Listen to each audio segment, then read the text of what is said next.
bien, on peut dire que les normes IFRS atteignent leur majorité avec cette norme IFRS 18, puisqu'on change enfin la vieille norme et très souple IAS 1 qui présentait le compte de résultat.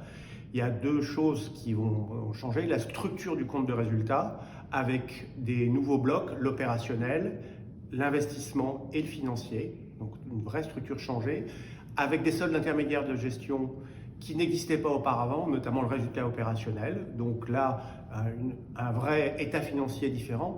Et la deuxième chose qui va changer, ce sont les notes, et en particulier les notes sur ce qu'on appelle les mesures alternatives de la performance, les Management Performance Measures.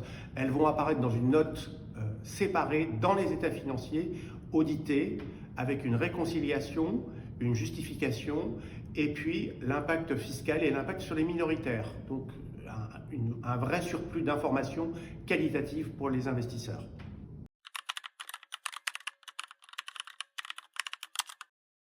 Les points faibles ou les manques de cette norme sont essentiellement d'abord l'absence d'une obligation de désagrégation complète du compte de résultat par nature.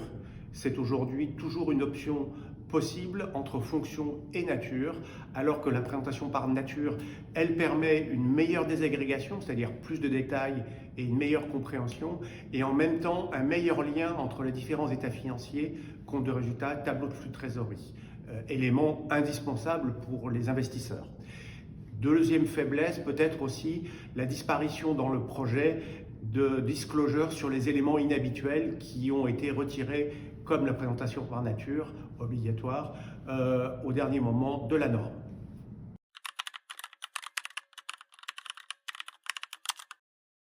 La nouvelle norme, elle devient donc obligatoire pour toutes les sociétés au 1er janvier 2027, mais les sociétés auront, comme l'a rappelé l'ESMA et l'AMF, l'obligation de communiquer en amont et d'expliquer au marché quels seront les visages du nouveau compte de résultat avec ces fameux 3 blocs et nouveaux soldes intermédiaires de gestion, mais aussi de communiquer probablement le détail des MPM qu'ils devront utiliser dans le nouveau référentiel IFRS 18.